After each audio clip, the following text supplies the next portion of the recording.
Fresno, the church had a few acres of undeveloped land around it, just field.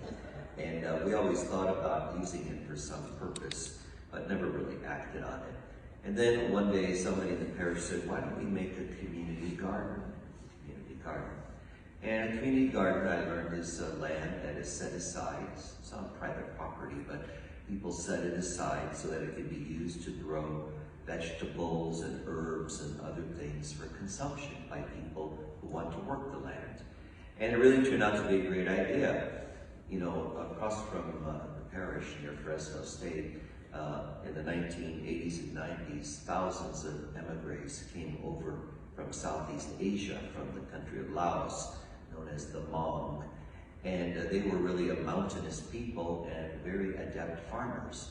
And so when they came, settled in Fresno, many of them, they were right across the street from the university. They just took over some student housing. They were very poor, and there were struggles trying to get that community to integrate into society. So we set aside about 2 acres of land for this garden. We put in an irrigation system and then subdivided it into like 40 different plots of land. They weren't very big plots, but big enough to raise crops. Then we held a lottery through a church that helped us. They were working directly with these Hmong families. We had a lottery and we awarded the 30 plots of land to various families. The next morning, we saw dozens of adults walking across the street to begin working their land, which was right by our church. They had hoes and rakes and shovels and all kinds of implements. They began planting, clearing the ground, first of all the weeds and the rocks, and then they began planting all kinds of things, squash and onions, corn, and some things I'd never heard of as well. And slowly over the next few weeks, the land started turning green as the plants sprung up. Every day there were family members out there, young and old, working their plot. And eventually it looked like a jungle out there, large stalks of corn and vines of squash that stretched everywhere, even some trees and some pieces of furniture that they brought out to sit out there while they were working. So when it came time for harvest, we could see the families walking back home with arms full of produce.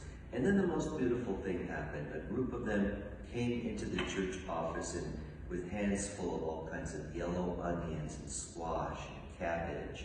It was really fantastic, and they were smiling ear to ear as they presented us with their offering, their way of thanking us for the land that we had provided. So our community garden, I think, turned out to be one of the most wonderful experiences of my ministry, really, while I was there. But I think that experience offers us another parable, another form of the parable that we hear today. Isn't it true that each of us has our plot of land in this life? Not physical property, but we're given a period of time and a place in which to live our lives. God places us here, and He asks us to work so as to produce something beautiful.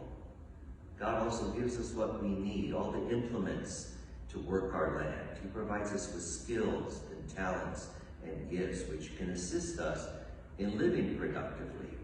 Some of these skills and gifts are inherited perhaps from our ancestors and from our parents and grandparents who teach us the values that are necessary, to live life successfully. And then if we're responsible and we work hard with what we've been given, we produce a harvest. What is the harvest we are asked to produce? Love, mercy, justice, peace, faith. These are the fruits of our labor that we can produce by using the plot of land, the parcel that God has given us. In the gospel, Jesus tells the